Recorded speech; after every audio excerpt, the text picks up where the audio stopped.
We're very spoilt here on the Rietspruit Reserve.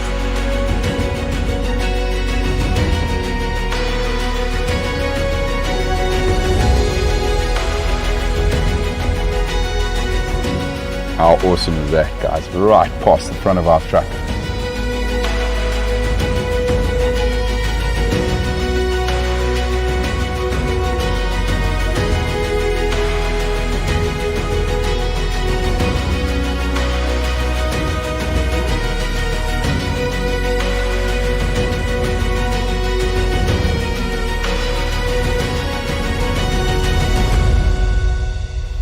Look at that, everybody.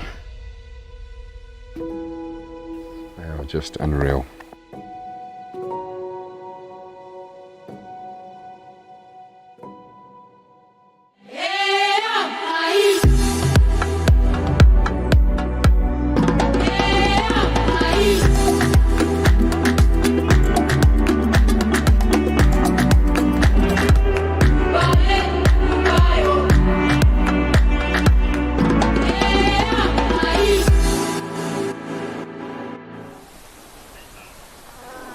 Good afternoon, everybody. Welcome to Painted Dog TV.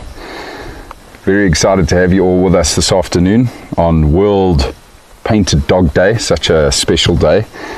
And we've started this afternoon off with a real special treat. Very, very excited to inform you that we have located the two male cheetah who have successfully managed to avoid the lions. They had a run-in with them last night, literally right inside the camp. And I'm very happy to see that the boys are doing very, very well.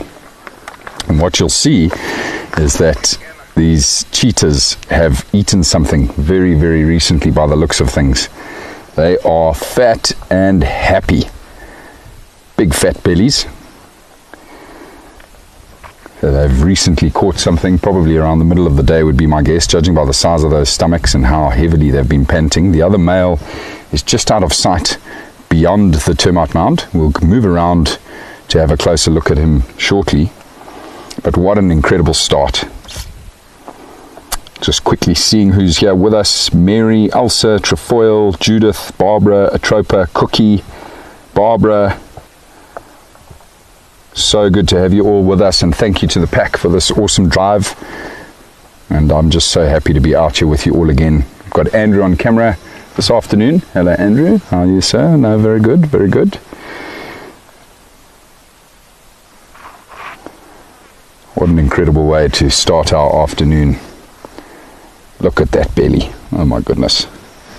You had a good feed, big boy. It's actually not as plump. Now that he's laid down on his side, it's not as plump as I thought it was. I think it was just the position he was lying in that it looked a bit fuller. But of course they may have killed something smaller recently. But the other male, which we've had a quick look at, by the way, before we went live, does have a darker face. He's still got a bit of blood on his face, so he's going to need his brother to help him out there, do a bit of grooming. He can obviously clean it himself to some degree, but he has the perk of having a brother who will help him with that. 2 of the males and 3 of the females in the riverbed. Hello Betty, welcome to Painted Dog TV. Another exciting afternoon safari with the pack. And what an incredible start this is. Look at that. Look at him staring straight at us. Oh my word. The 2 male cheetah of the Rietspruit Game Reserve, the younger 2 males.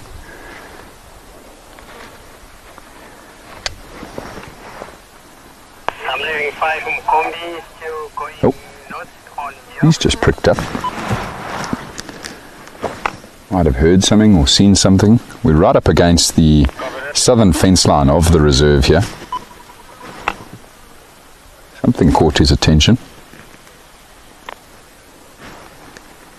You never know, they might have killed whatever they killed close by here.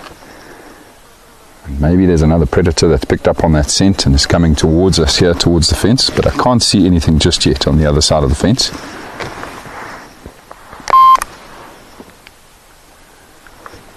But he is certainly watching something very intently.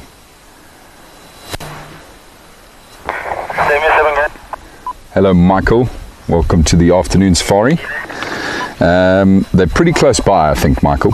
I know that Brent located them close to this area, but I don't know exactly where he last had them.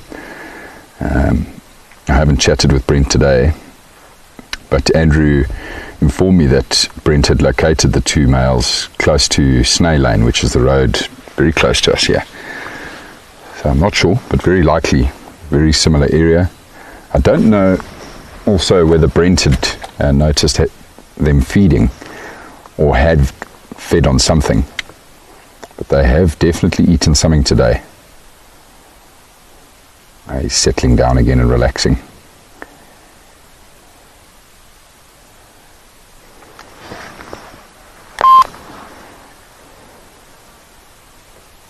I agree with you completely, Trefoil. I love starting a drive like this. Very accommodating cheetahs. Such a privilege to be able to see them so regularly and spend such good quality time with them.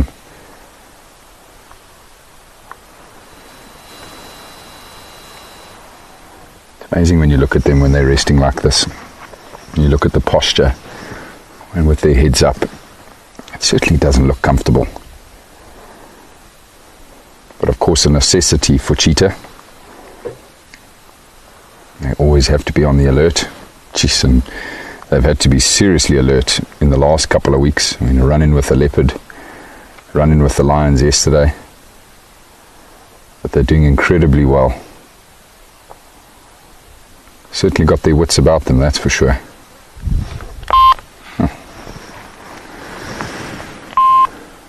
The radio's not working for me today, which is fine. Don't have to tell anybody what I've found just yet.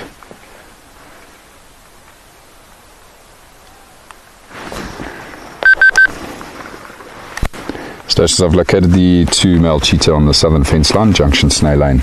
Animals are well fed and stationary.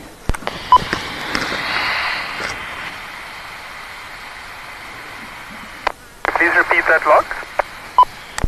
Southern fence line, junction Snail Lane. Copy, thanks.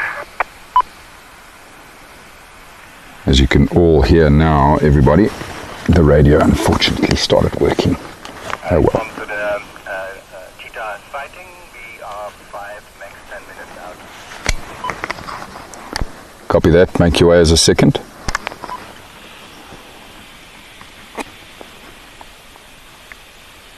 And as predicted, immediate interest in this incredible sighting that we've got here.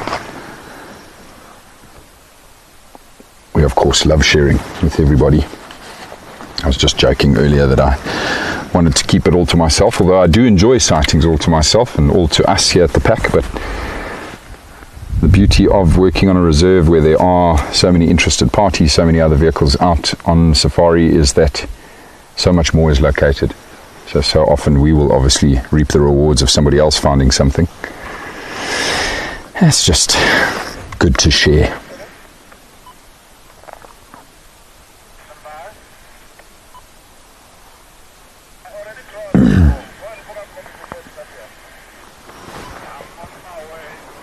Mary says that one of them did have a good belly on Sunrise Drive, so there you go. Then maybe it was something big that they killed. Maybe it was an impala. If they killed it early this morning, that would make sense because they've digested quite a bit then.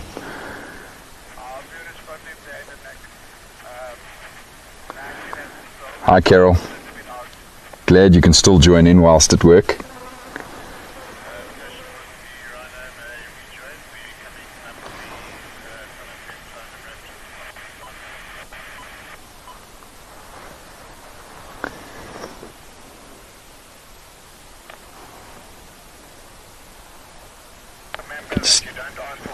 You can see that belly rising up and down. heavy breathing going on there, pushing that diaphragm up and down, which will help with the digestion. Now I'm just going to move around, everybody. I want to have a good look at the other male. I want to point out to you, you'll soon see how he's still got a bit of blood on his face.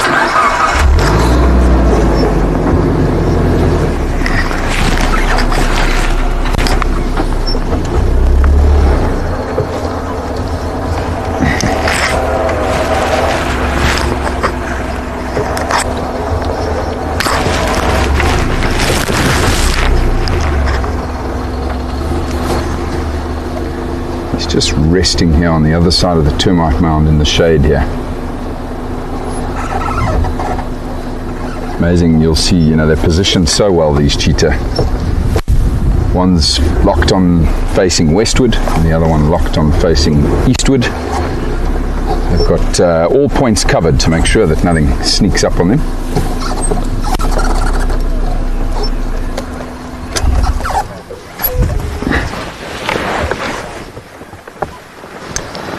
Really cool, you can actually see them both in the shot here.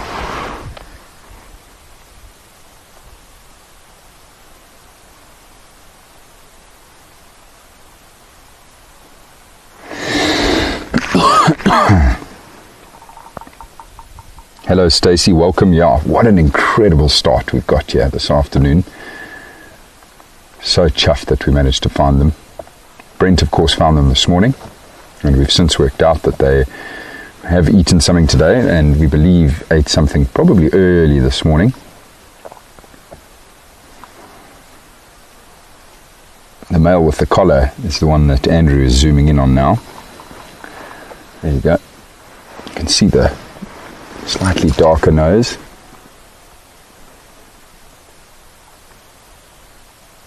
Just keeping an eye on us.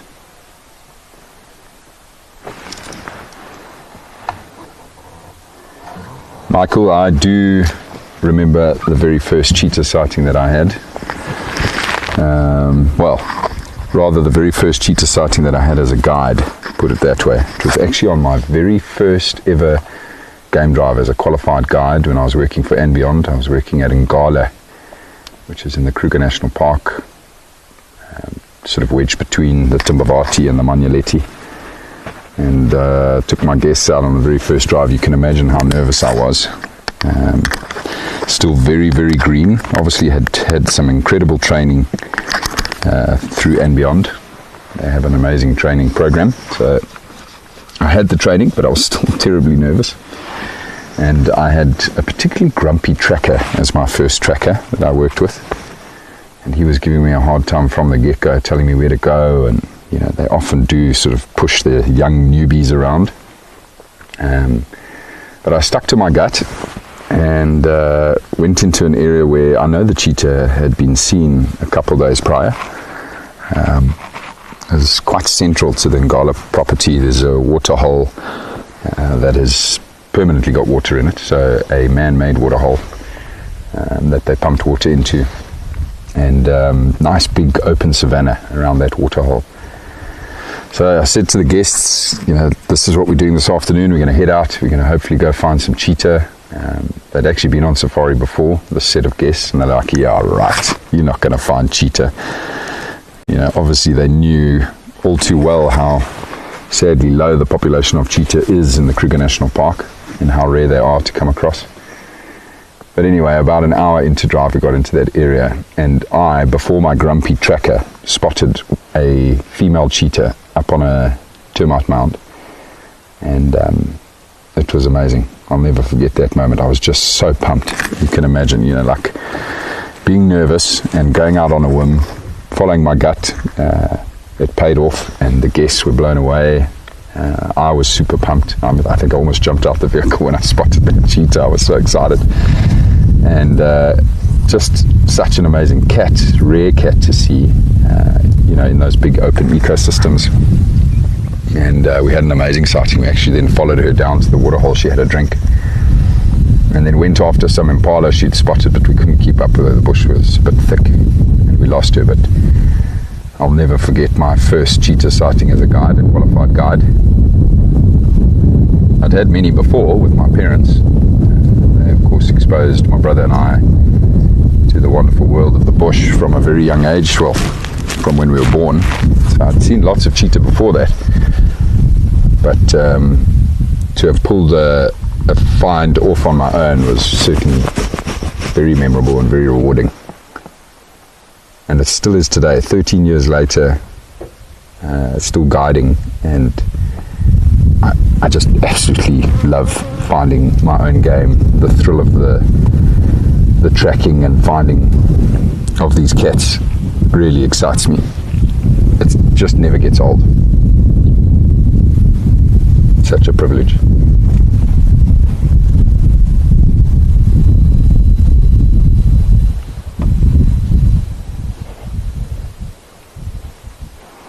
Jennifer, to answer your question, I only know of once that they came into contact with that female. And it was a brief sighting of them together. The males were actually chasing her around. She didn't have cubs at the time. And to be honest with you, it's even possible that these males could be the fathers of those cubs. We don't know for certain. There is another male cheetah on the reserve who could have possibly fathered those cubs. But yes, so they do know that there's females on this side of the reserve.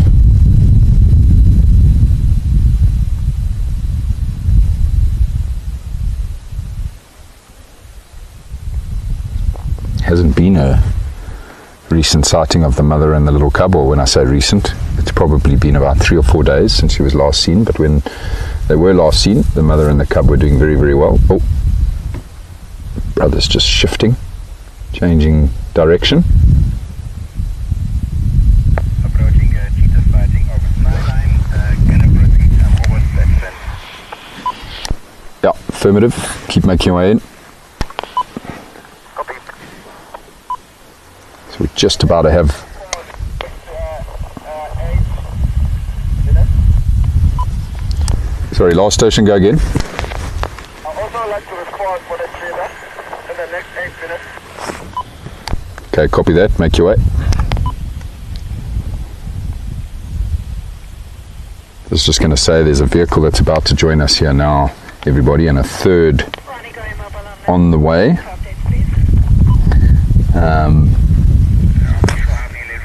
So yeah, we'll see how it gets. If it gets a bit crowded here, obviously we never overcrowd the cheetah. We'll never allow more than 3 vehicles with them at one time.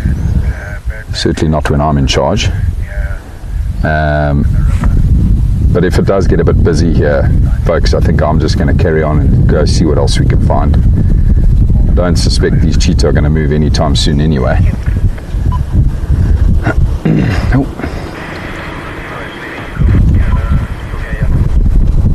Oh, look at that stretch. Amazing how he arches his back like that. Coming to join his brother.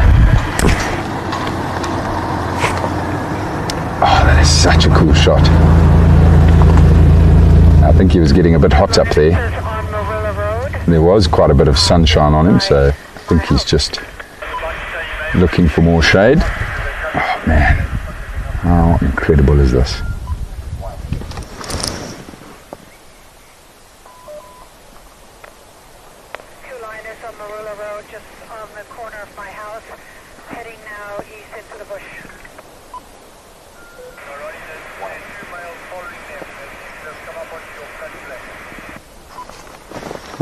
And now, what happened there, boys? You spook each other.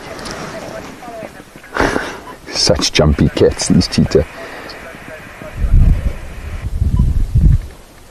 Copy, I'll turn around, see what's on the inside.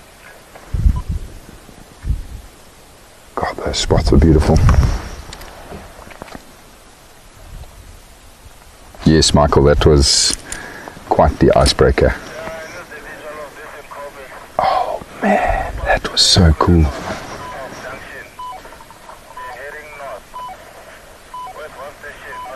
Impressive canines, and I just love these cats' eyes. Too many people talking on the radio, beeping away there.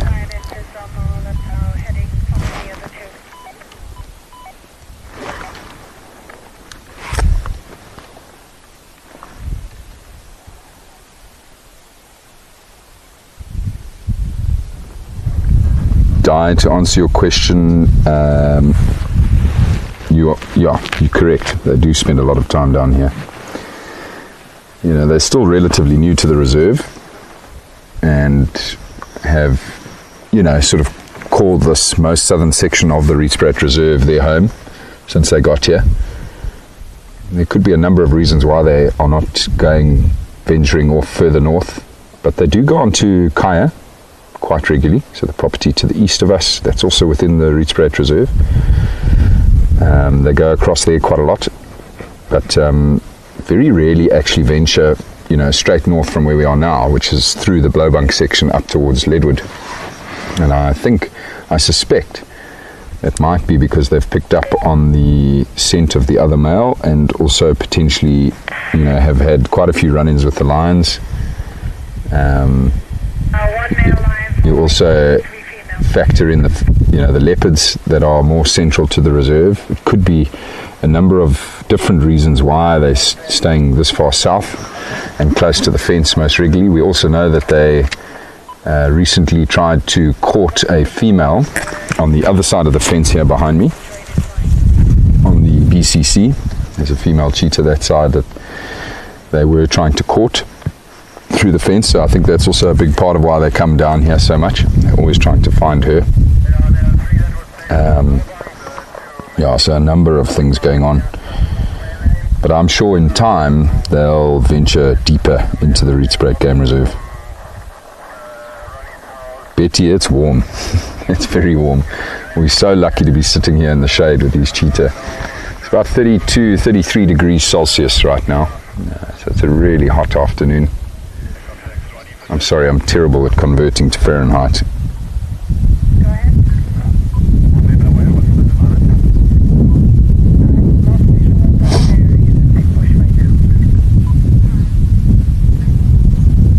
All of the going to South Africa in 9 days ladies are here. Very exciting. It's amazing, when I first started with Painted Dog, it seemed like it was so far away, and now it's almost upon us. Very excited to meet all of you ladies in person, give you big hugs, and spend some quality time out here with us at Painted Dog. It's going to be amazing. Second male lion has appeared on Marula Road.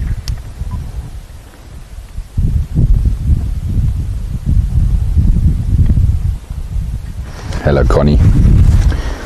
Welcome. Welcome to the start of our afternoon with the beautiful male cheetahs.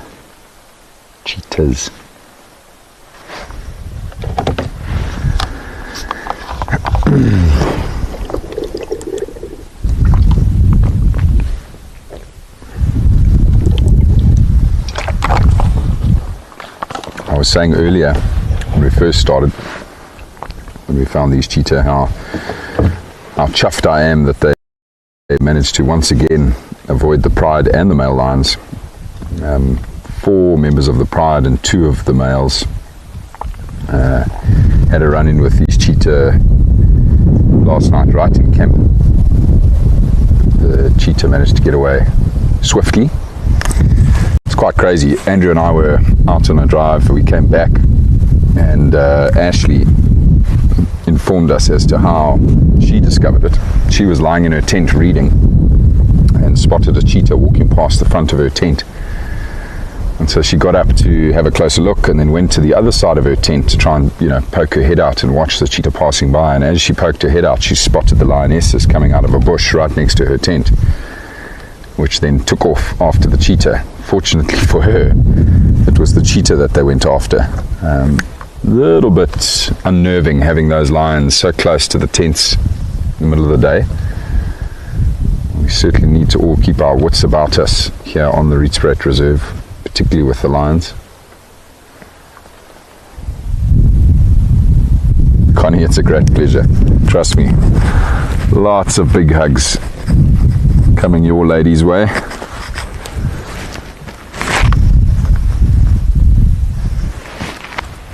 "89 degrees Fahrenheit. Yeah, no, it's warm. It's not unbearable. And what's quite nice is we actually have a lovely breeze, and like I say, sitting in the shade of this weeping boerbeen tree makes it very pleasant, particularly because we are with these beautiful cats. You can hear the third vehicle approaching here now.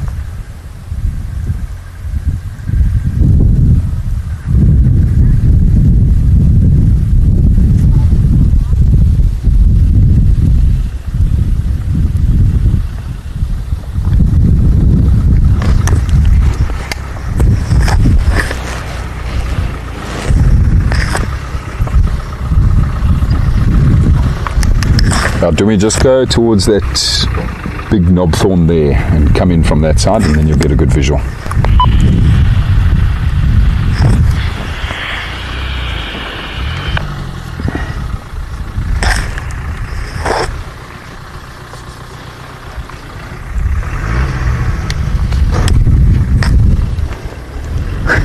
If you can find the right gear.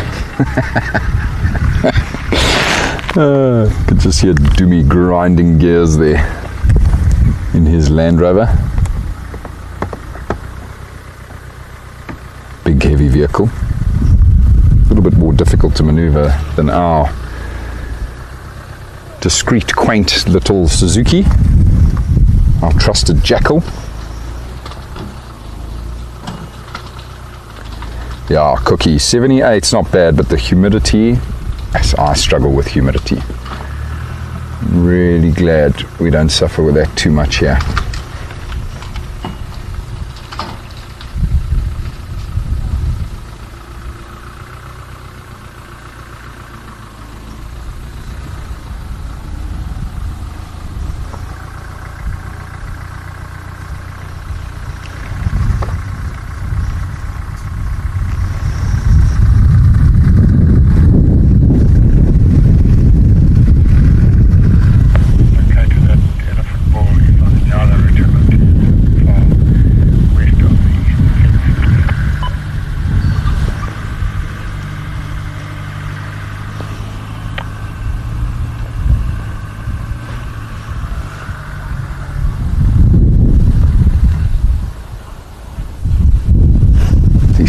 Certainly aren't interested in us.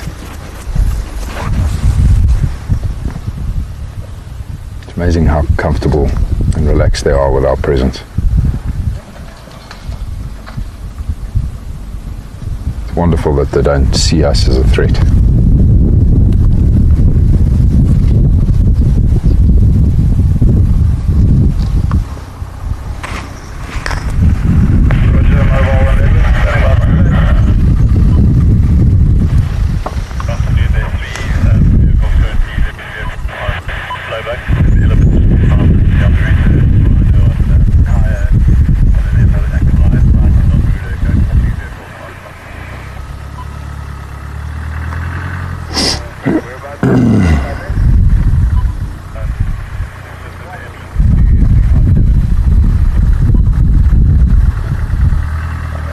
Wild-eyed, I see you asking about that incident with Ashley at the tent. No, I don't think, as long as Ashley remained within the tent, I think she was perfectly fine. They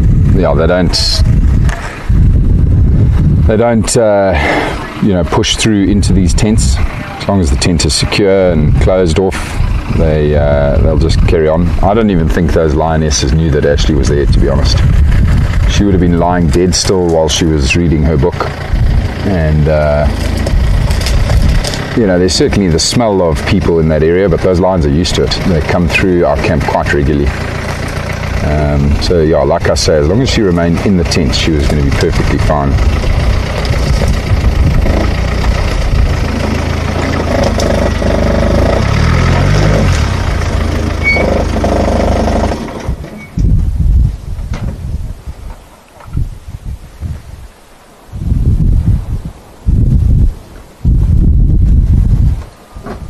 Yeah, Cookie, it's going to be hot again during your safari. I'm certain of that fact.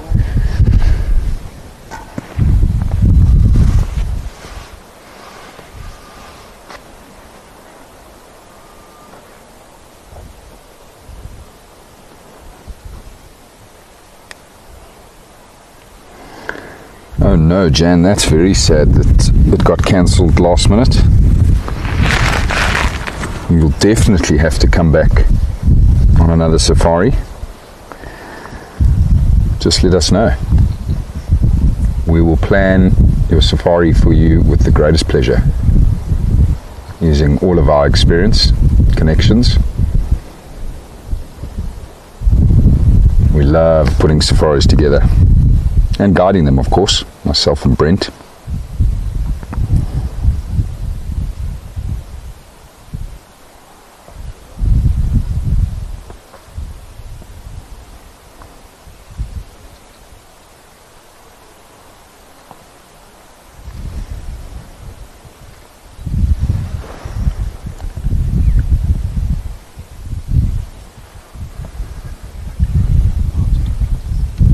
Fat, happy, lazy cheetah.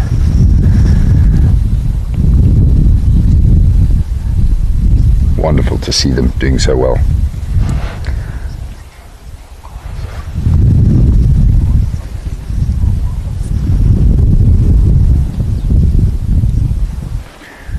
I think we're going to be pushing on pretty soon, everybody.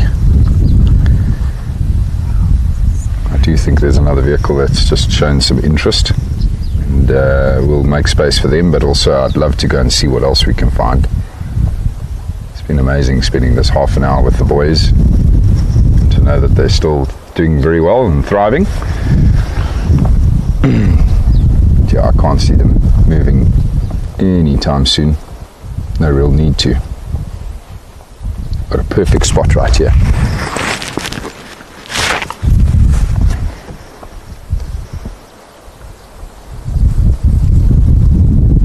Best feelings in the world, Michael,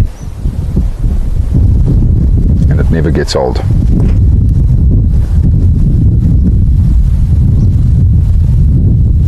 Hard to beat.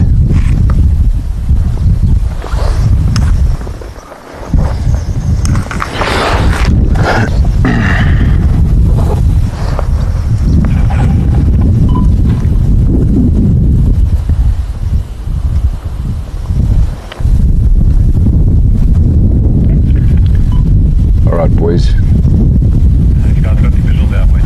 you stay safe, stay away from those lines. Thank you. It's such a pleasure.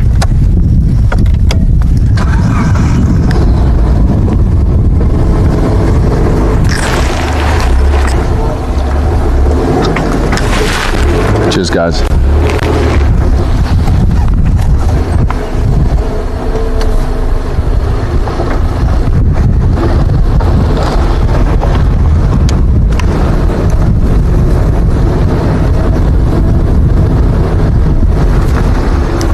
So I'm leaving those two male cheetah still stationary, same position, southern fence line junction, Snail Lane. There's two stations in position.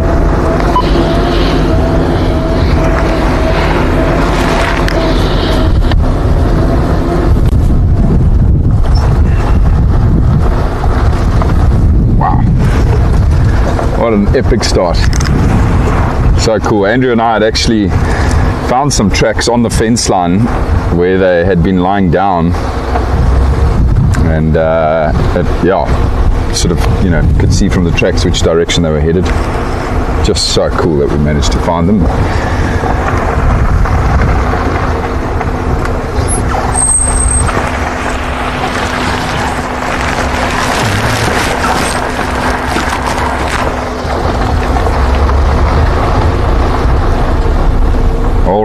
Let's go see if we can find my leopard and black rhino.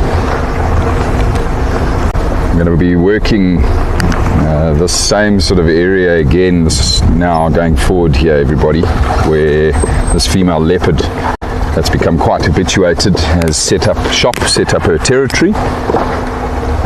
Also, same sort of area where I've been seeing a lot of signs, tracks, dung, middens, places where they've scent marked. We'll start at a big water hole down here called Leopard Dam. I actually saw tracks of the black rhino there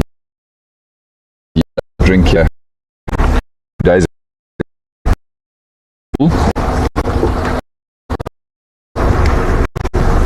There, of course, are now 4 black rhino on the Rietspruit Game Reserve, which we are very happy about. So the cow is breeding really well. Very good mom.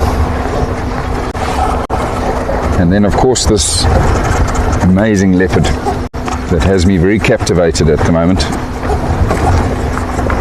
Always trying to find her. Certainly one of the most difficult ones to find. But having said that, it's been years since I saw a black rhino on this reserve. And of course, Brent and I have our little competition going. I'd love to win that competition. You still owe me a bottle of whiskey, sir. Ah, you see now. I've got to keep tabs on you and Brent. I'm pulling your leg, bud.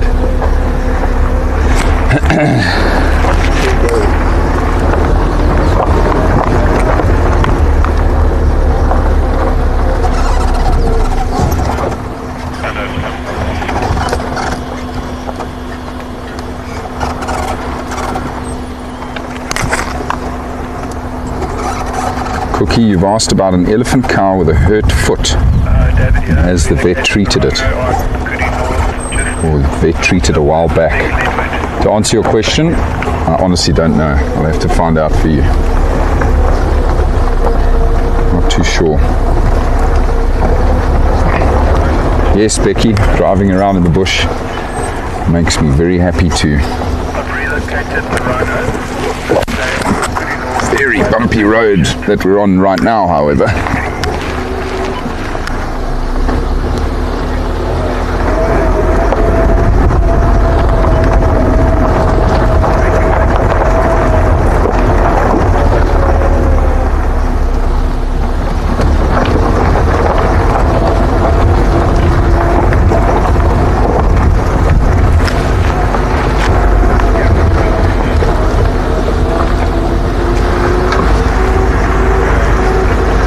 Certainly feel that heat again now that we've left the shade of that weeping bourbon tree. Still cooking out here. Oh, there's a bird of prey dead ahead in this dead tree here. Dark chanting goshawk. Lovely. Oh, I love this bird.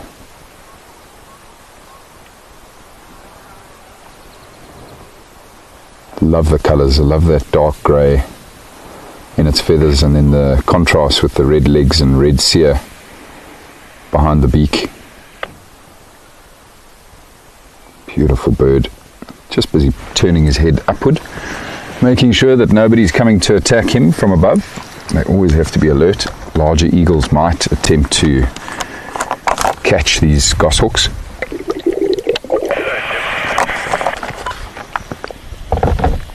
Probably find that he's up there scanning the ground for his prey. Combination of lizards, snakes, small mammals, rodents, birds. Quite a varied diet. He's got a lovely little perch right there.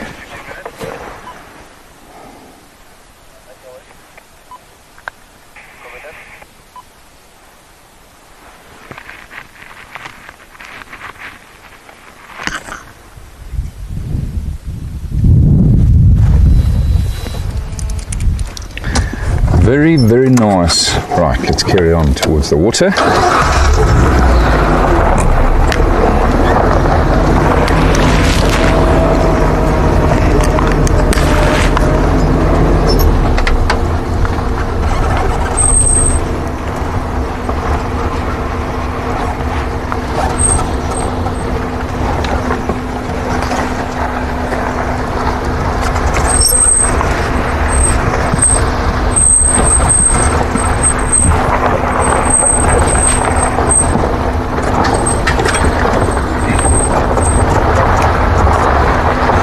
Very squeaky brakes.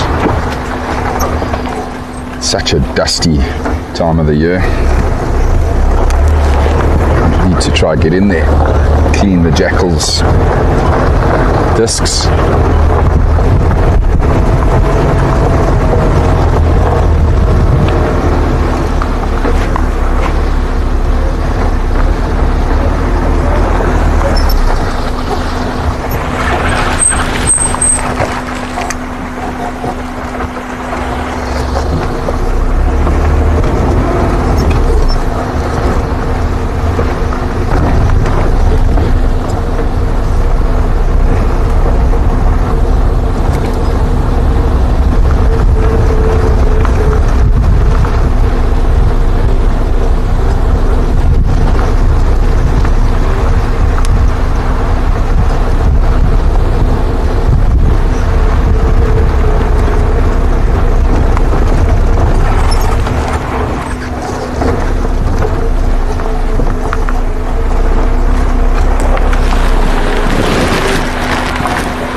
What's moving there at the water? I think it's monkeys.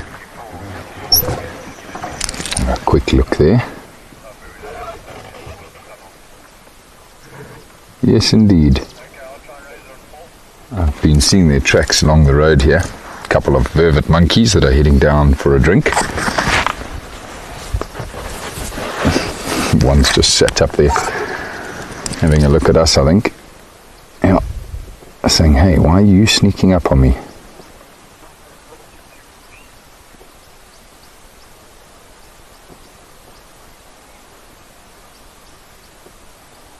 Well, if those vervet monkeys are out in the open, they're right next to the water, those monkeys. But yeah, they've got exceptional eyesight. They're out in the open. It's probably not a cat busy drinking water right now. It's not to say there isn't a cat hiding somewhere in the thickets around the edges of the waterhole. Let's go see if we can see any tracks.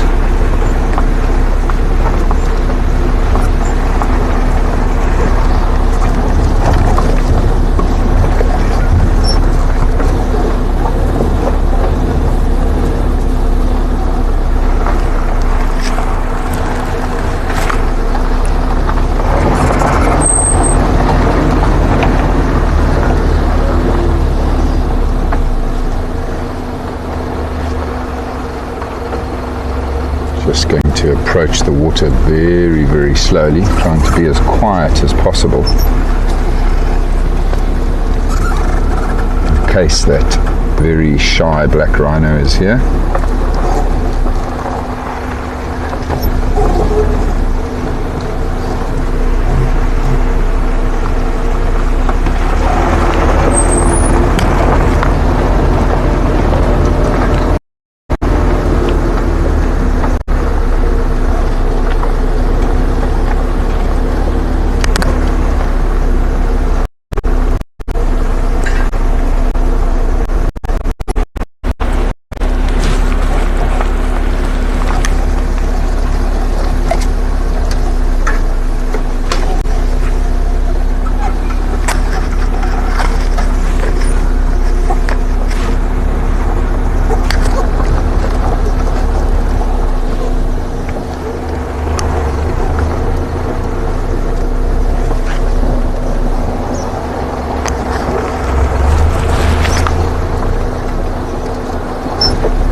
There's giraffe drinking here. Tell you what, I'm going to just quickly reposition the vehicle here, everybody, because from this angle we're facing straight into the sun. There's one giraffe busy drinking and a couple others en route to the water's edge to get to a spot on the other side here. love watching giraffe drink.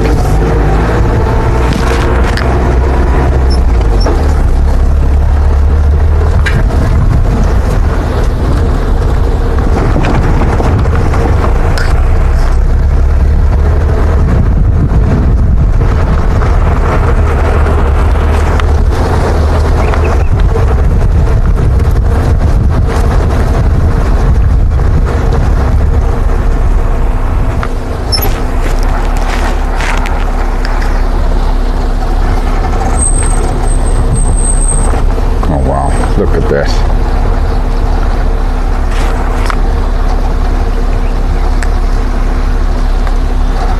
Spectacular.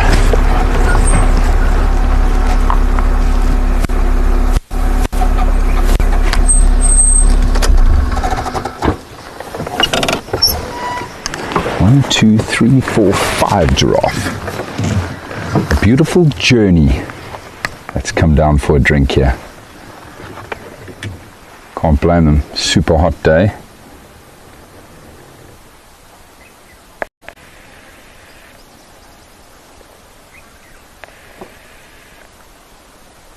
Hi Rosemary, welcome. Fantastic to have you with us.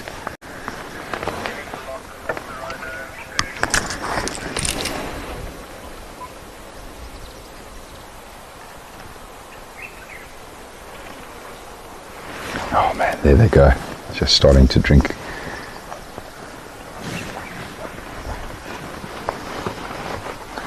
And watch when they flick that water. They always flick their heads up when they're drinking.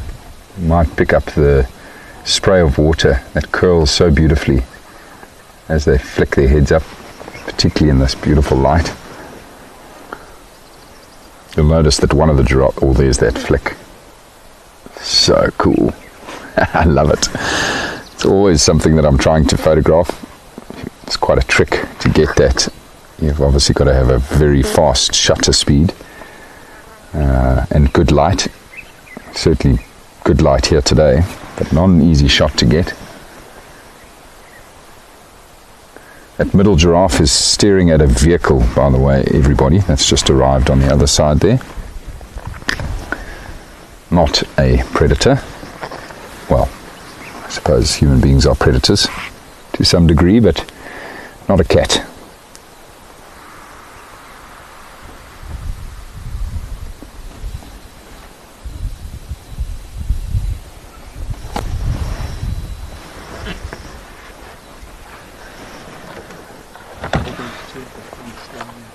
The Dacre.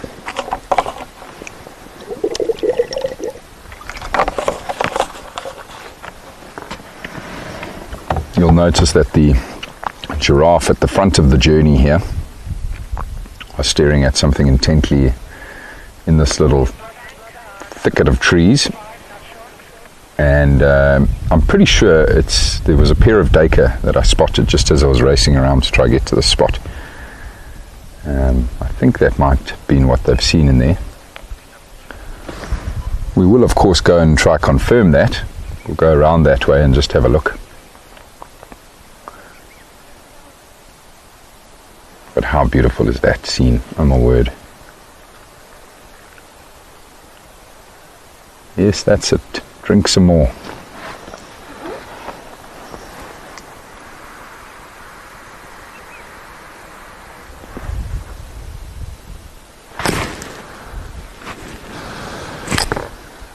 Michael, we are at Leypadam. So we are due east of Huis. And we are probably about pretty close to a mile east of Huis.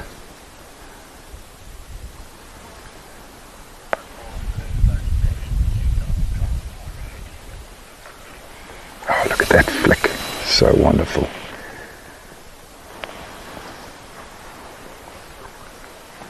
This is an incredible sighting.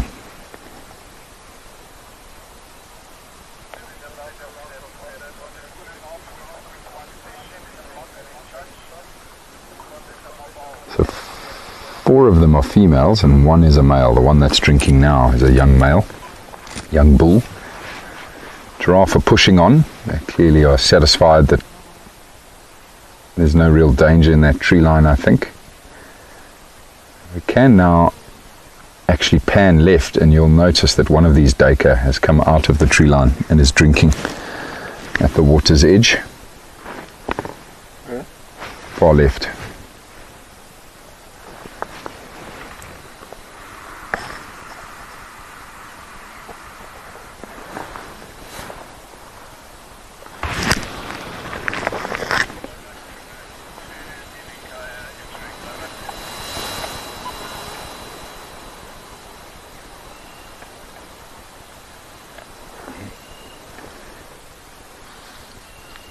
What happened to our duiker?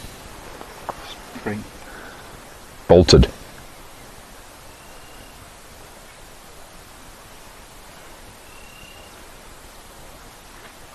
I don't know if you can all hear the bird calling behind us. Sounds like a telephone ringing. That is the brew. That's busy calling. Beautiful call.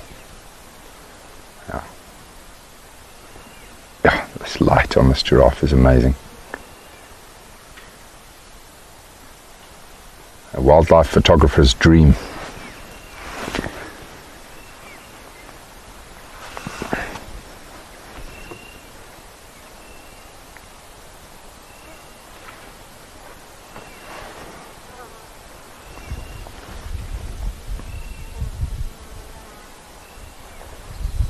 Is that the bull, the male that's still there, having a drink?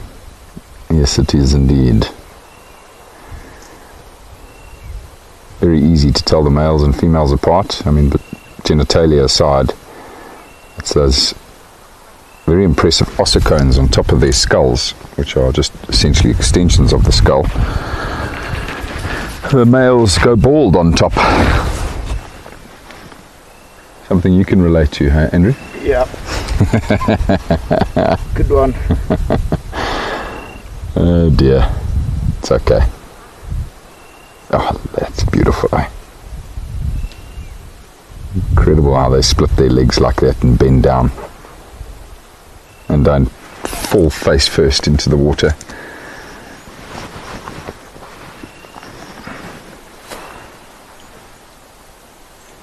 A beautiful shot now of the rest of the journey that are venturing past the bottom end of the waterhole here. Just incredible with the mountains in the background and the water in the foreground.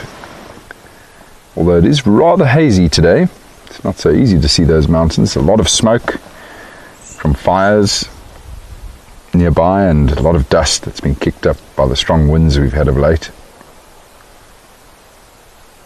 Oh, it's pretty, eh? So pretty.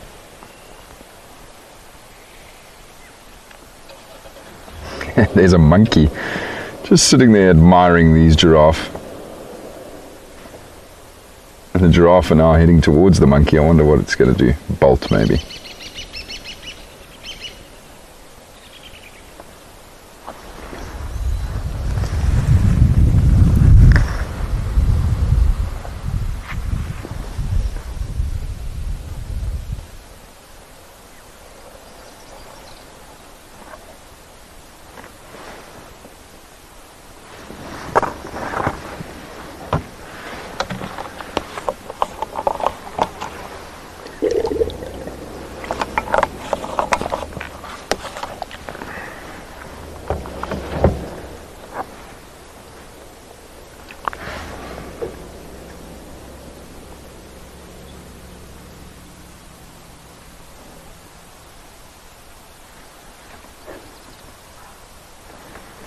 Oh, Impala alarm call.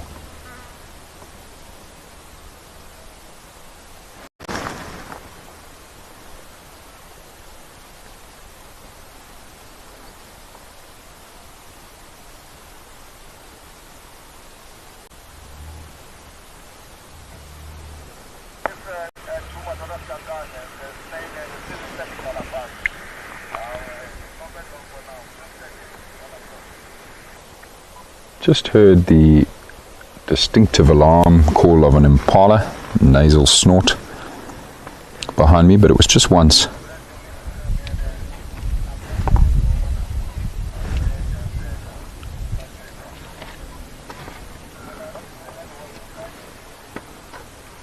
very convincing when just one impala gives off one snort. Not convincing enough for us to go tearing off-road to go and see if there's a cat there. Need more alarm calls than that. What's spooking them now? Oh, it's maybe the vehicle coming around.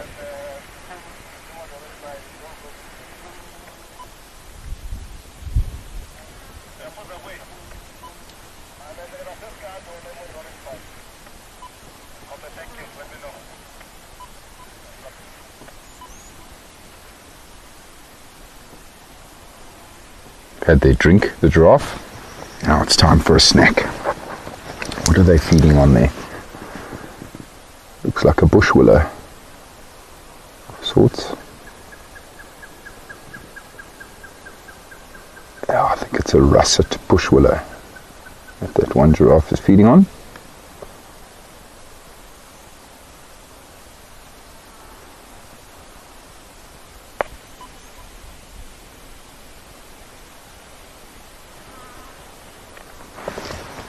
So beautiful.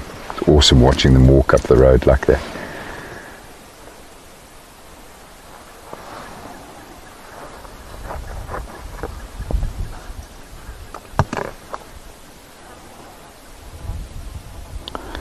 Yes, that's right, wide-eyed. It's a fantastic time of the year for photography. Just the most beautiful colours and light.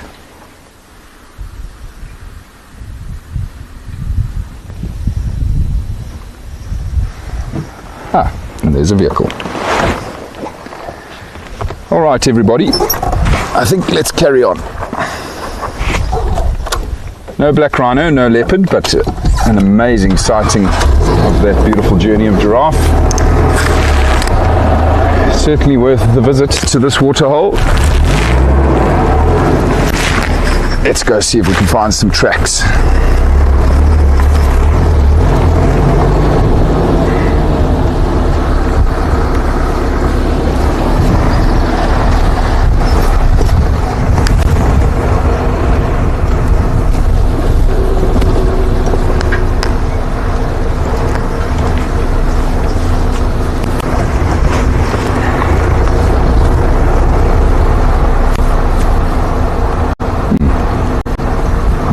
Crossing the road up ahead, possibly the one that was alarm calling earlier. Now that's very interesting. So I saw these impala while we were sitting with the giraffe cross this road going into this block of land to our right, and they went in. I heard one snort and now they're coming back. So something spooked them. So I'm not going to move on just yet. I want to just sit here for another 5 minutes and just see if we don't hear or see anything here.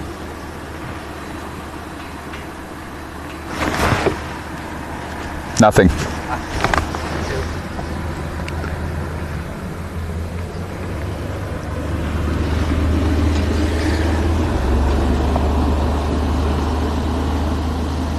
Just waving on one of the other vehicles.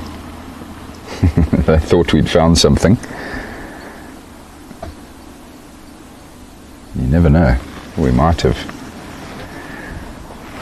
Not yet though.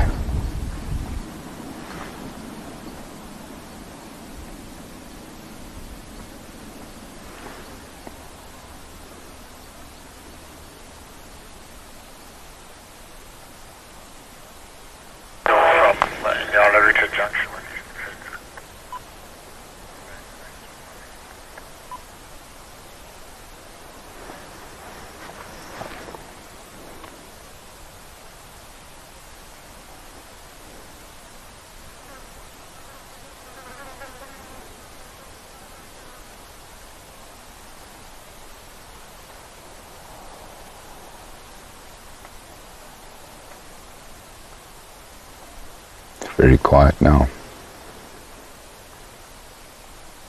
So peaceful.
Right, everybody, let's carry on.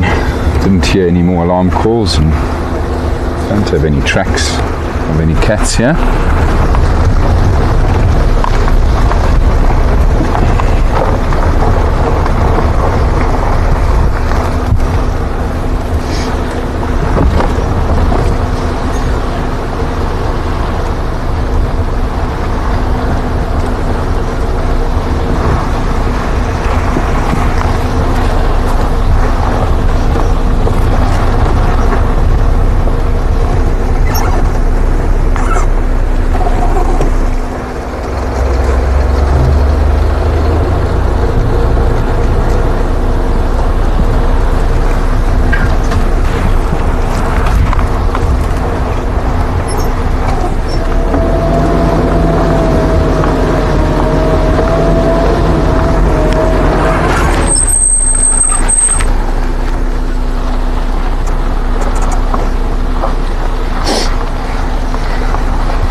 Going to push on towards the next water point. So it's not too far from here, called Kudu Krip, one of the small little concrete man-made waterholes. This female leopard often drinks there, so too does this black rhino.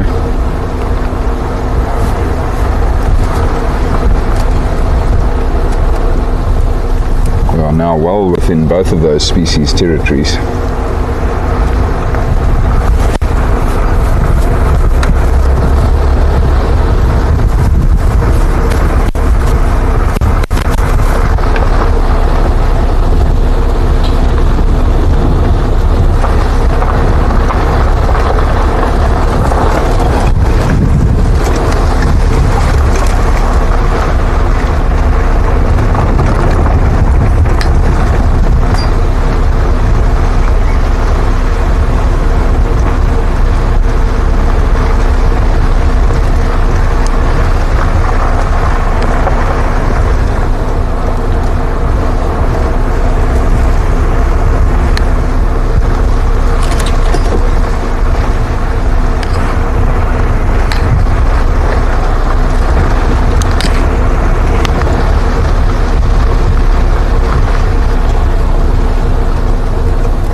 It is, of course, World Painted Dog Day, everybody.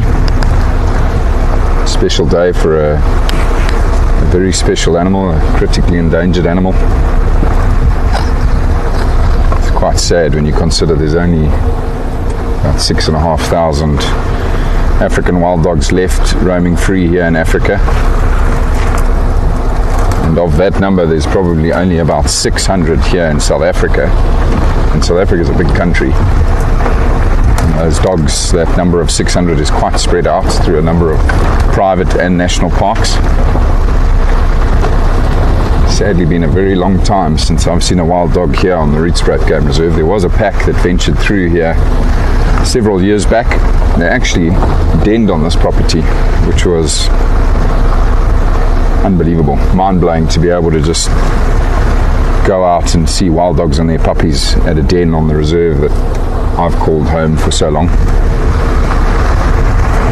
But a very, very special animal that needs all the help it can get. And of course, the incredibly generous pack, our pack, have been so helpful in their amazing donations that they've put towards the Endangered Wildlife Trust, who monitor and protect and maintain the packs here in South Africa, particularly in this area here, the Kruger National Park area. Very grateful to the pack, and very grateful to EWT and particularly Grant Beverly. Does such an amazing job, that guy. So selfless. And I believe Brent is auctioning off one of his favorite painted dog photographs. Let's actually ask him where he took that photo. I don't know if any of you have seen it. Amazing, beautiful shot of this wild dog facing straight at Brent's lens. Eyes are so well lit up. It's an amazing photograph. So please, everybody, go and check that out on our social media, on Instagram, Facebook. Download the app, the Painted Dog app, if you haven't already, and go and bid on that photograph of Brent's. Every little bit helps the painted dog.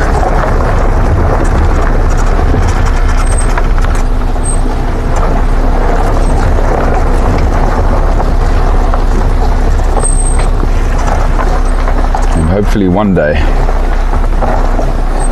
soon we'll be seeing them here again on the Rietspruit Game Reserve. There are whispers of that potentially happening. I'm not going to say that it is, because like I say, they are just whispers.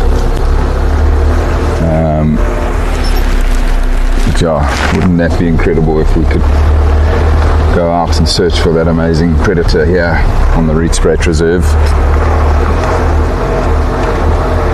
Such an exciting predator, incredible hunter.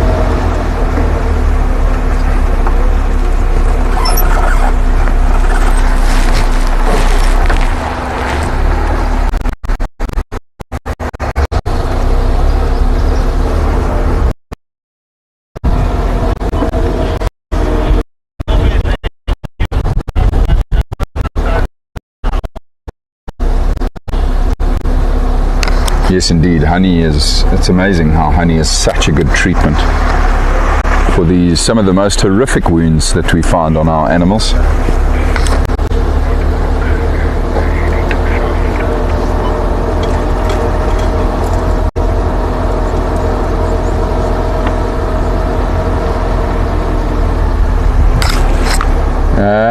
If you are having issues with making a bid, please just get in contact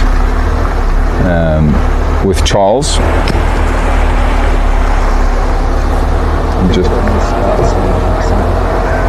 So bidding does only start on Sunday, but if you are having a problem with the app, just reach out to Charles and he'll be able to assist you. Charles at painteddog.tv or info@painteddog.tv. Right, now we are very close to this waterhole that I wanted to check. Also just wanted to have a look in this area for any tracks of the leopard and the black rhino.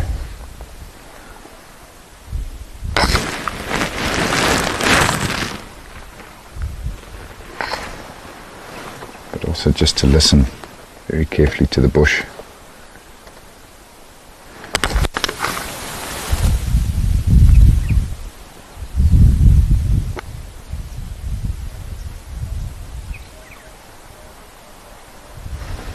Lots of little clues that can help us find them.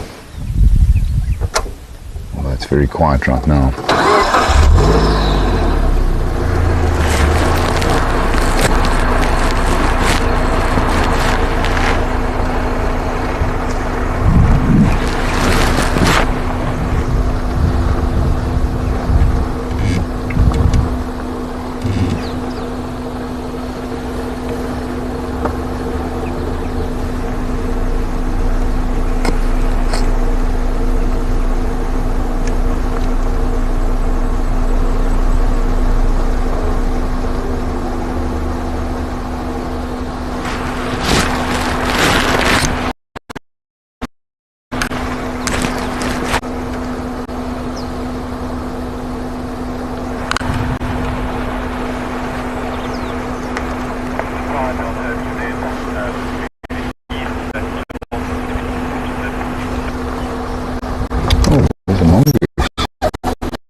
other side of the waterhole.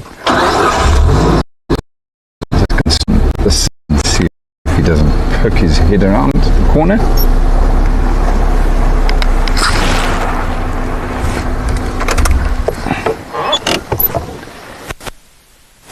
Where'd he go? Two. Oh, there are two of them. Now that's unique. You don't often see two slender mongoose together. They are solitary. I wonder if that's mother and young, or a bit of a love affair that's going on there. Can't see them anymore. Just moved off behind that dead plant material there. That's very cool to see two of them together.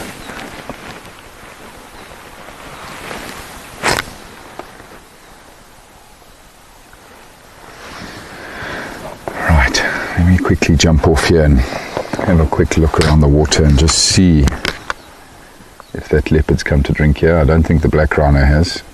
His tracks are visible from a distance.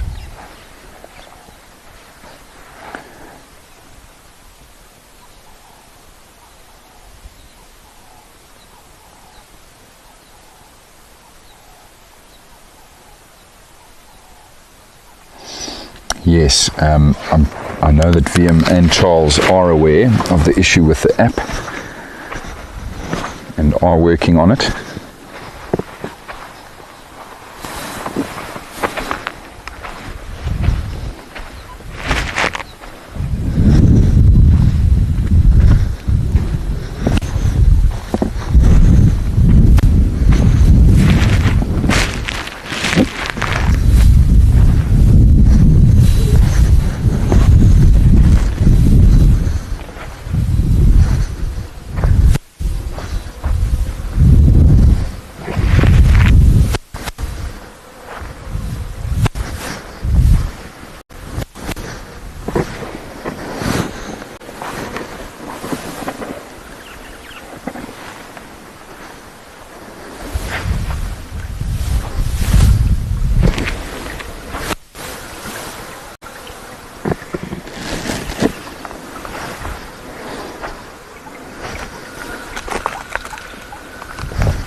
Nada.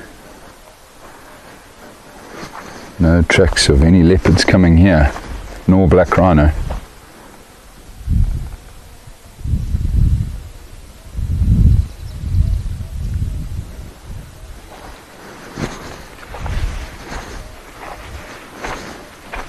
Thought I heard another alarm call there, but what's that? Yeah. There were some impala that had just finished up their drink here just as we arrived. But the alarm call I thought I heard was very far away. But I can't hear anything further.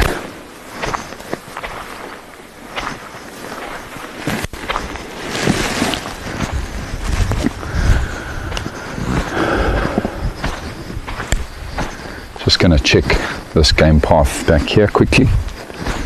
I shan't be long.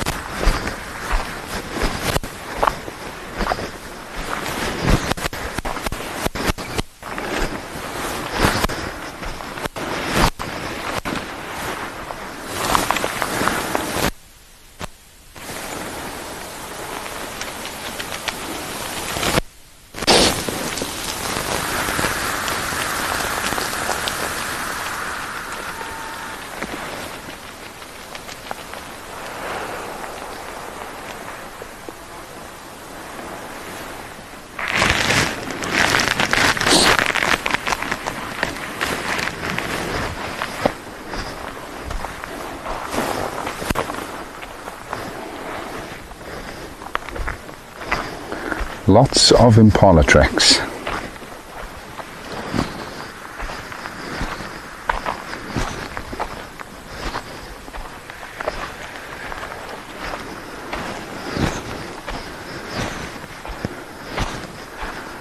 Certainly no shortage of prey around for this leopard.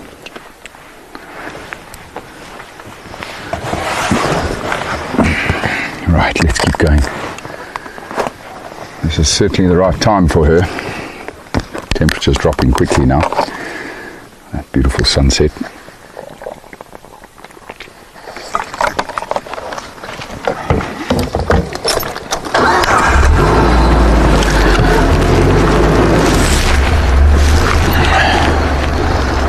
The search continues.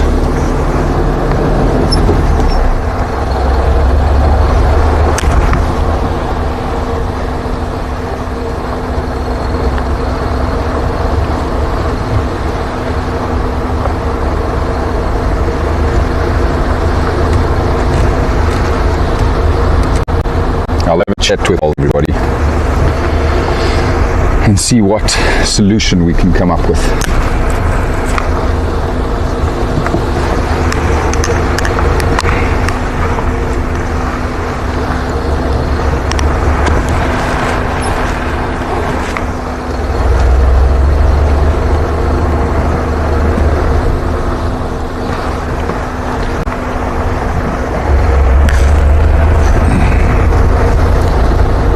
Tracks of white rhino that walked along the road here today. They certainly had a drink at that waterhole.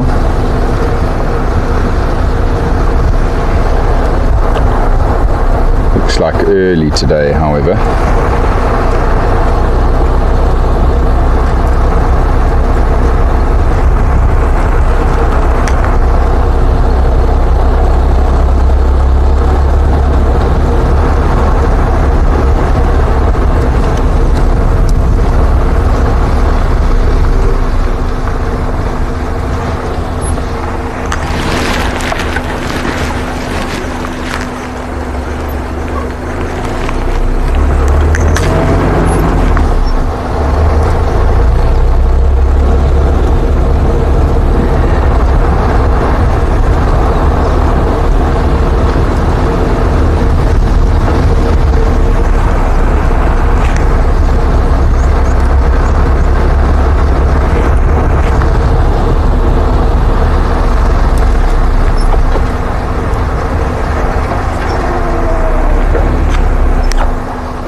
My heart almost stopped now. I thought I'd seen a young leopard track, like a leopard cub track. But it turns out it's a honey badger.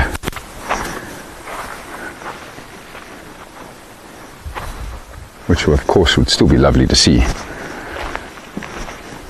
But I thought that perhaps we had a little leopard cub to look for as well. Lots of rhino tracks, lots of white rhino tracks here.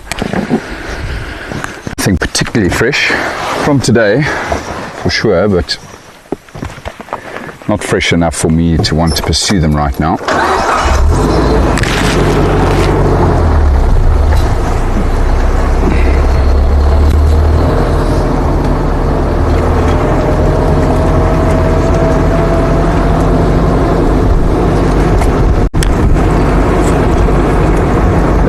last time I saw this female leopard was on this very road. She crossed it and she was heading west on a very prominent game path, which I just want to have a look at again, this particular game path, and see if she's maybe walked along here today. Trying to figure her out, trying to figure out her routes, her patterns.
Look at this light.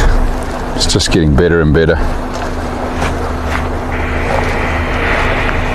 All the innocents.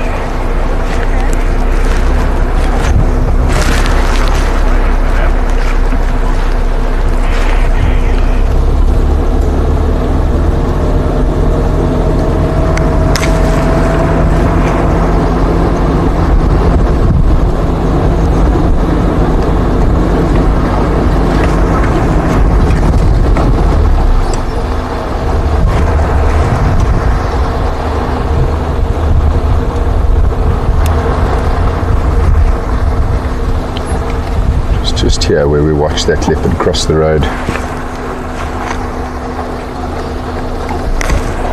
A couple of days back now.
before we proceed, I just need to make sure that there are no tracks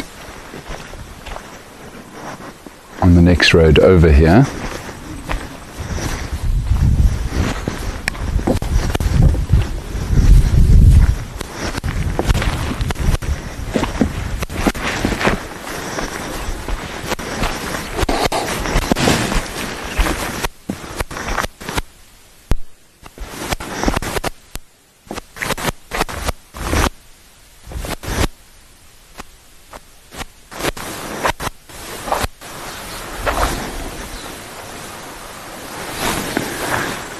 Giraffes and zebras. No leopard.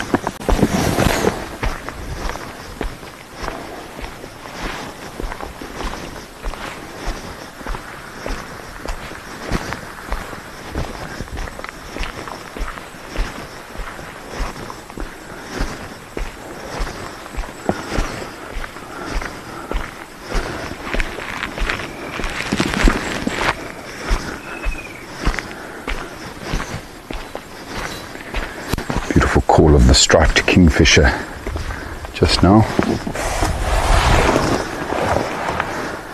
Oh, what a sunset. And this picture doesn't even do it justice.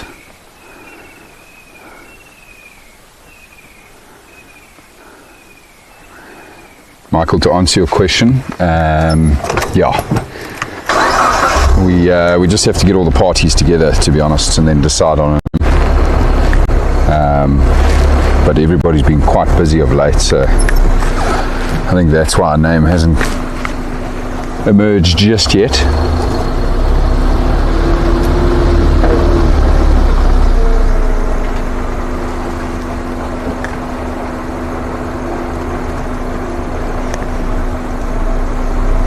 Although Andrew came up with a name the other day. Doing me dirty. I'm definitely doing you a dirty, yeah. Henrietta. My goodness, grape juice. Henrietta the leopardess. That's not going to happen. No, that's not going to happen. Try again, sir. Try again. Now there's water again up ahead here, everybody. This is where we had that amazing moment where we watched her jump up on this reservoir after she tried to catch that, or catch up to that duiker. When I found her a couple of weeks ago. Let's go see if she's maybe having a drink there again this evening.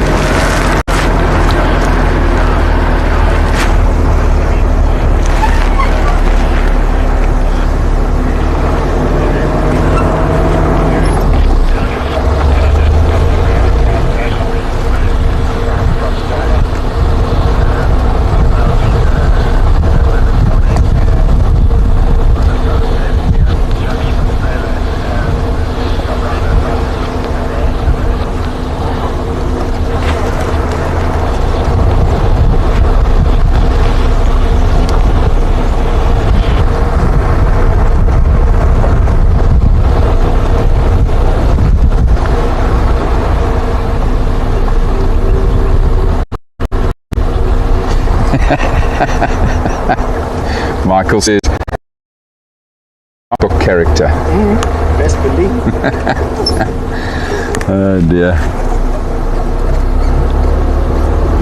I will not allow it.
Just incredible.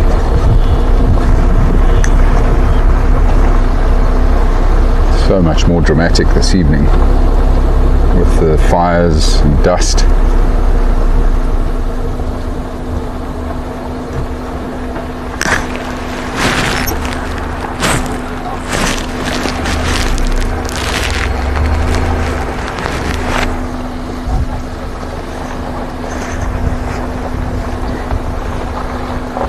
Just creeping past this waterhole, this reservoir.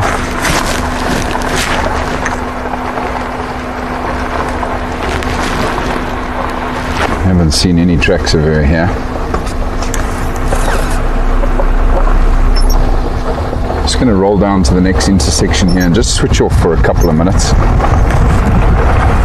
Most of the sightings we've had of this particular leopard have been in this immediate area where we are right now.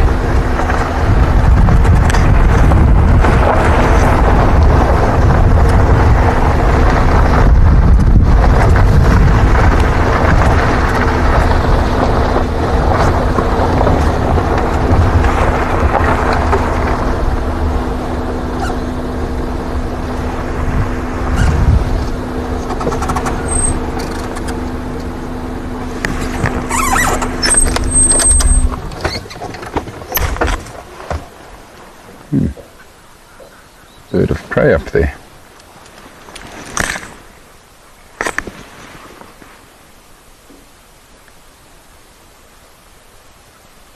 Vulture, I think.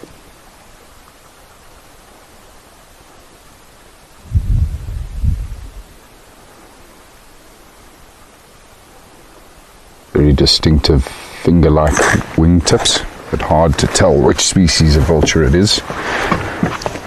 Quite far away.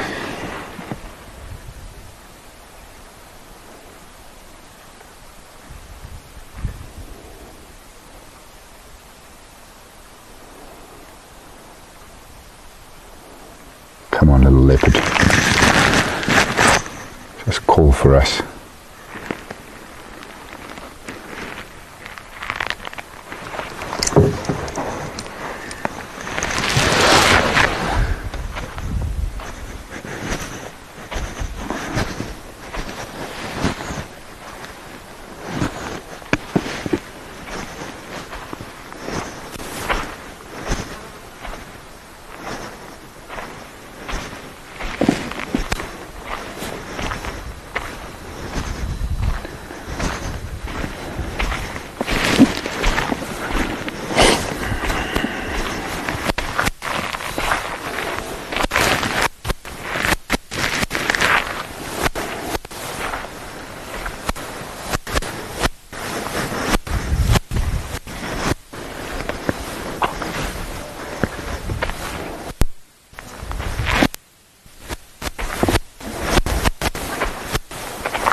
Let's go have a look at Lemunda and Crip.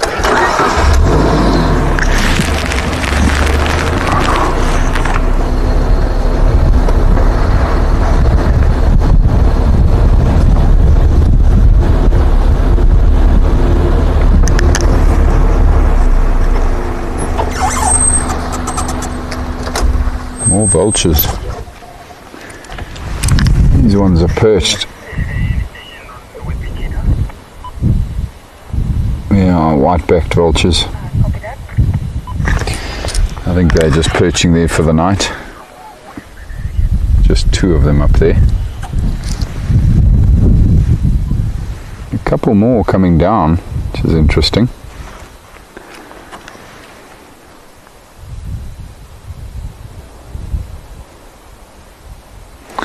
That looked like a hooded vulture that came in there.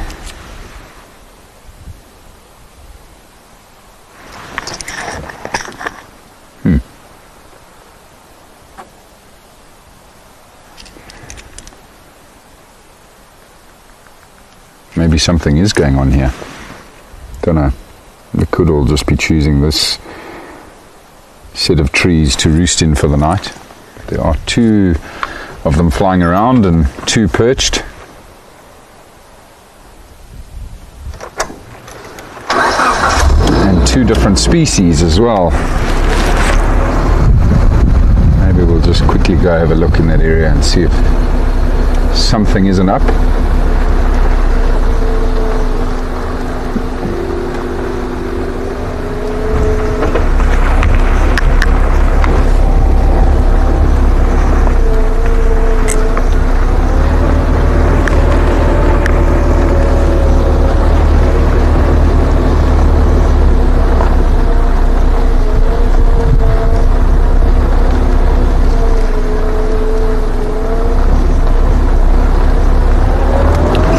I certainly do thoroughly enjoy watching the sunsets at home with my wife and son, or out on a game drive like today, and we have some spectacular ones out here.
Let's go have a look up there where the vultures are and see if there's any sign of a predator.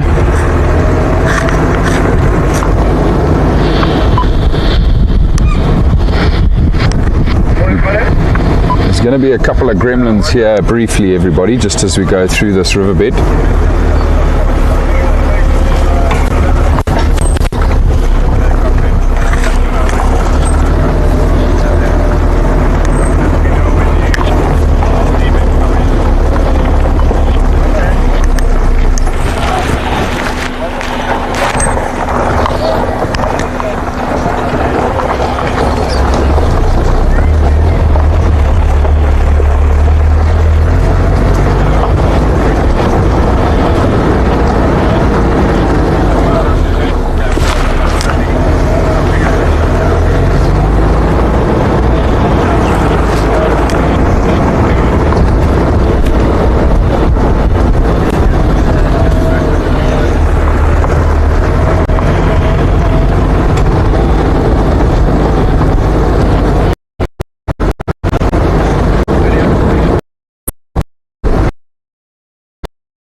Here are the birds, and as I mentioned, it's the 2 species that we have right here. The hooded vulture, the one on the left, the smaller of the 2, and then you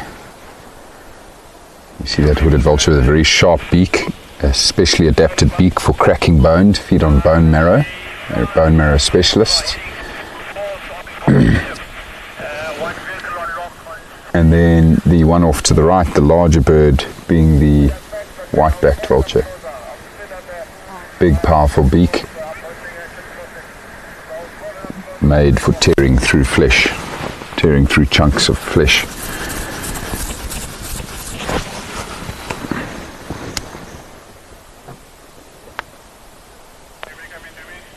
Now, it's not often you find them perching together, these two species. And like I was saying earlier, it's interesting that both species are here. Often a sign that there's a carcass.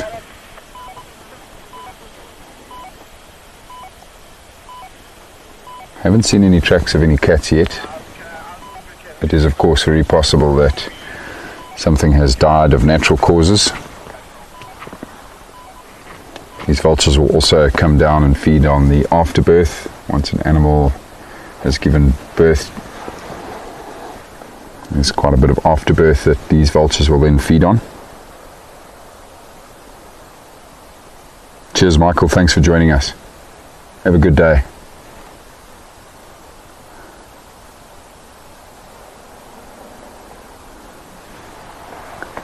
Now, there's another one flying through. Let's keep going.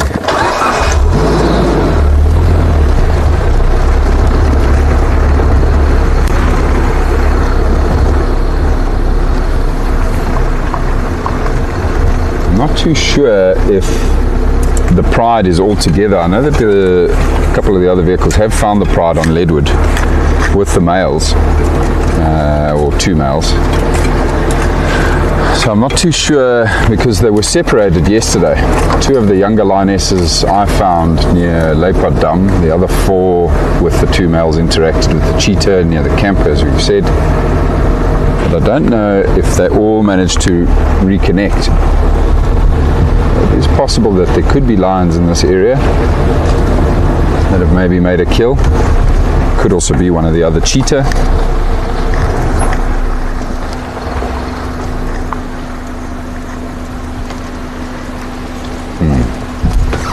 The wind is just now starting to pick up. Very strong wind.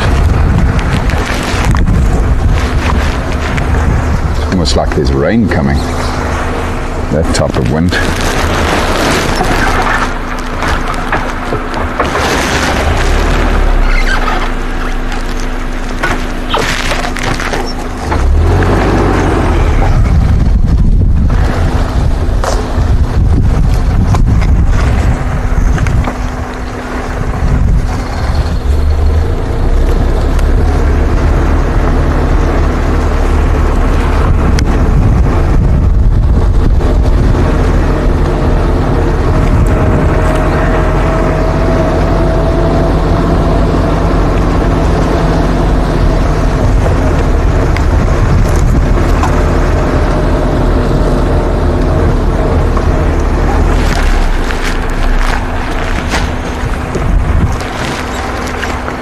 Right, now we have gone quite far beyond where those vultures were, and I still don't see any tracks here. There's another vulture that's just taken off up ahead.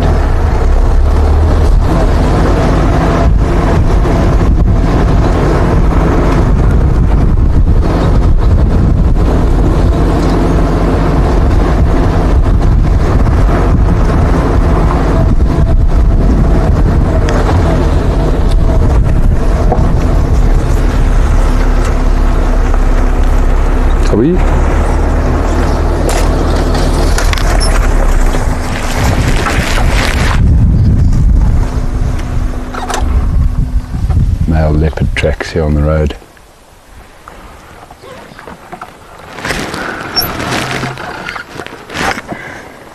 This is our ghost, this male leopard that walks through this area, the shy one.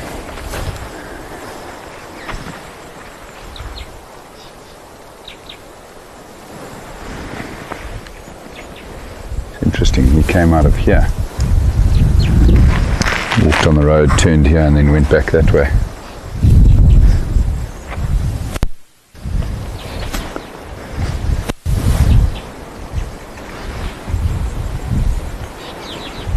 Birds alarm calling up ahead here.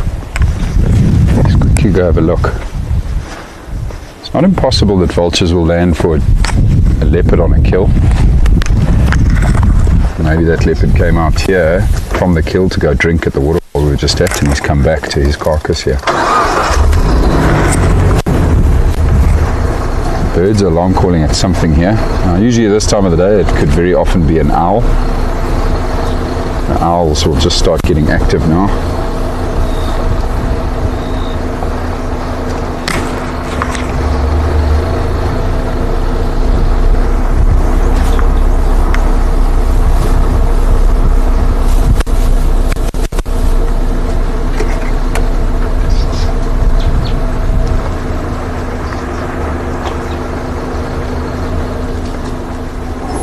More vultures. Jeez, there's a lot of vultures here.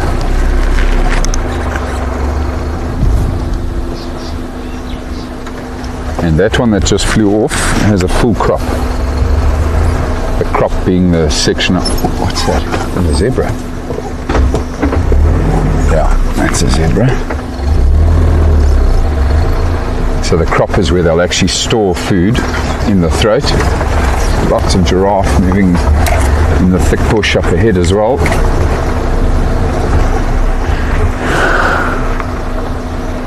Which might mean we don't have a predator right here. Another two hooded vultures. Now something definitely died here. Maybe that leopard came to investigate. Leopards are not adverse to scavenging.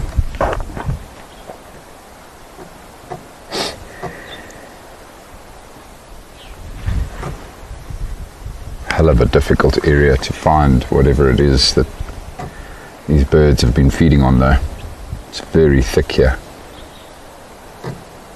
And I would imagine that carcass was off to our left, because that's where the leopard's tracks come from, and it's where most of the birds have been perched as well.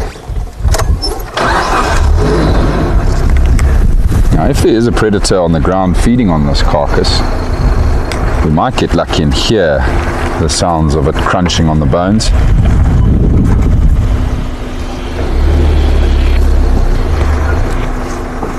And that could lead us to them. But yeah, there's no tracks of predators here.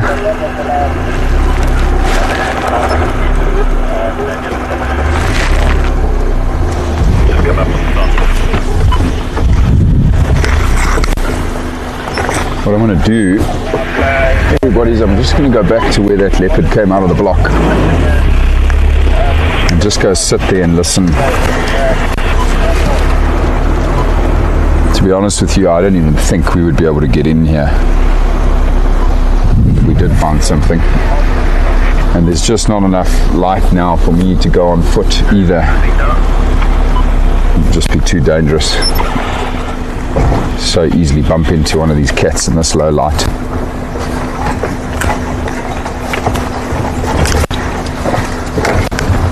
Still very, very interesting though. Of course, very exciting that there could be something going on here. Well, there is something going on here.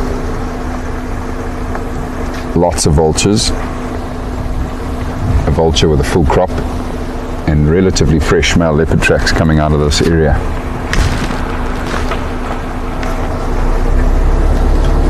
Now vultures don't usually find leopards on a kill, because leopards are so good at hiding their kills, either up in the trees with thick canopies so that the vultures can't see it from above, or pulling it under very dense clumps of bush so that, again, the vultures can't find it. So you very rarely will come across vultures finding leopards on their kills. So I would imagine this leopard was probably strolling by in the area, either picked up on the scent of this carcass or saw the vultures and reacted and came in here to scavenge.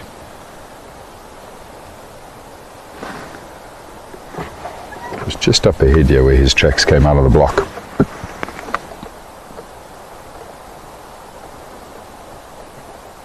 Betty, yes, if there was a carcass in the tree, the birds will feed on it in the tree. As long as there's not a leopard nearby, of course. I've seen it on many occasions where, well, not many, but every now and then, bachelier eagles, tawny eagles, and hooded vultures are usually the ones that'll feed in the tree on that carcass.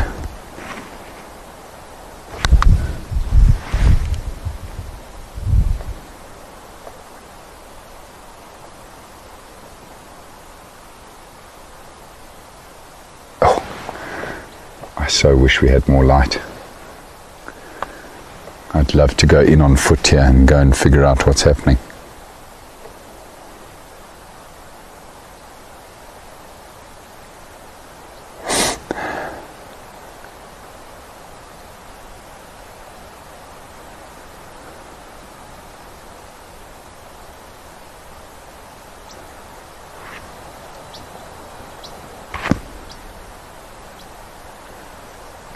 Never did see what was upsetting those birds. There were lots of them alarm calling, a little bird party.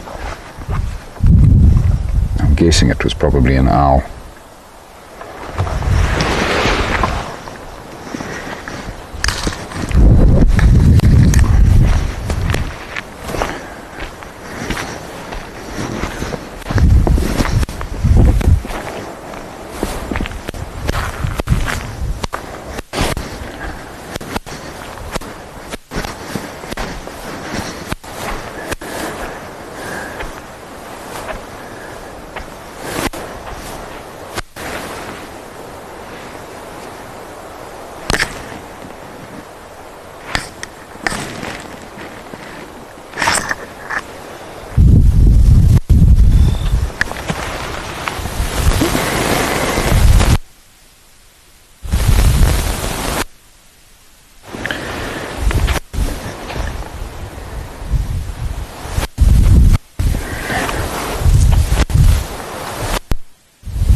Just now having a closer look at this leopard's tracks.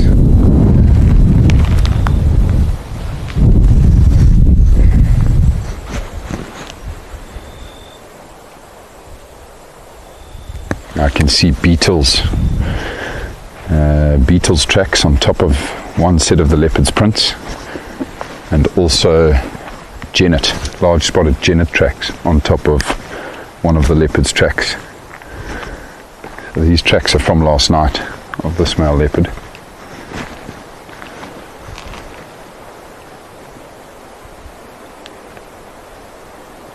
But if there's birds here, that means there was still a carcass here today, which means that leopard might also still be around here. Like I say, he may have just come out, gone to have a drink, and came back a different way into this very dense area. But as I don't think we are going to see any of him, at least not while he's in there. That is deepest, darkest Africa in that block. Very thick.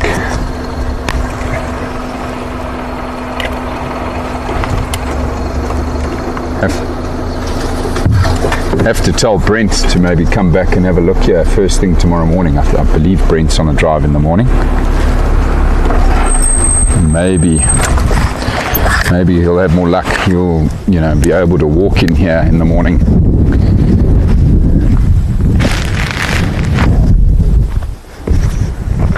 Yeah, it's just not enough light anymore. I can't see much.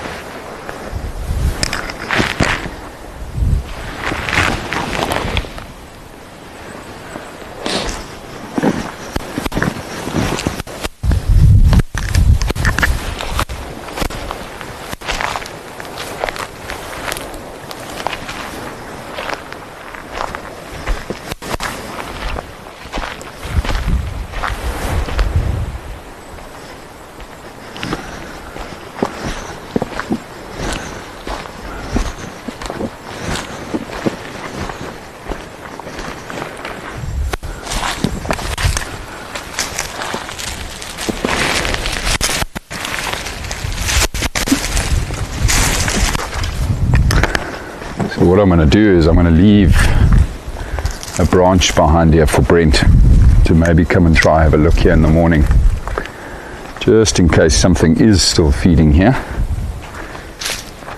on a carcass.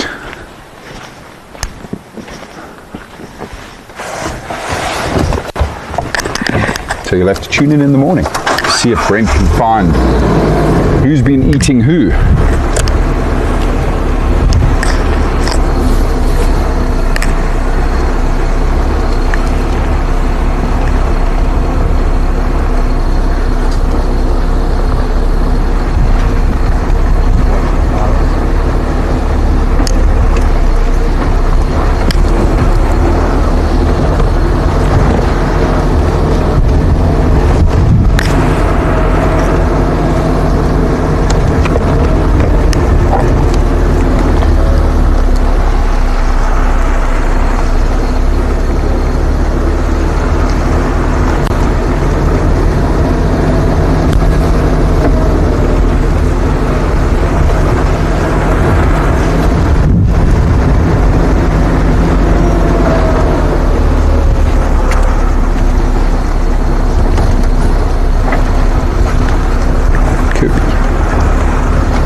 Goodbye, Cookie. Enjoy the barbecue. And it's a great pleasure, Mary. It's been wonderful spending a very special afternoon with all of you. Goodbye, Becky. Goodbye, Jan.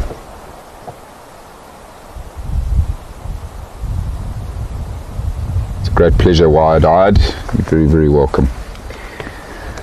It's been wonderful. Such a beautiful afternoon, and so lovely to see those cheetah boys and the beautiful scene with those giraffe at Lowveld Dam.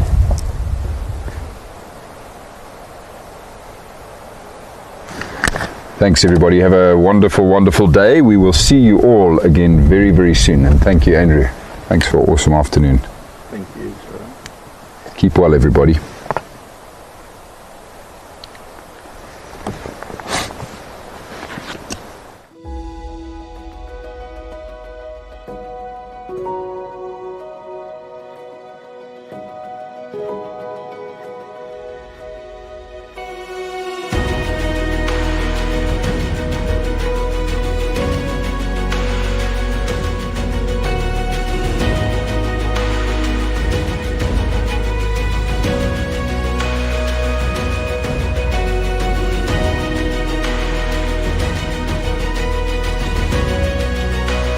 Very spoilt here on the Rietspruit Reserve.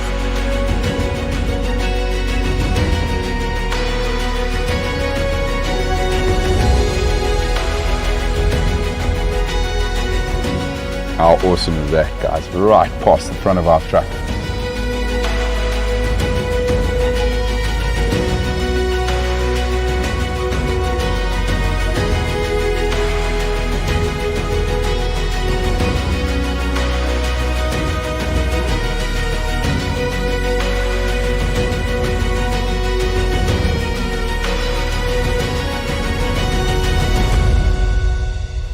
Look at that, everybody. are just unreal.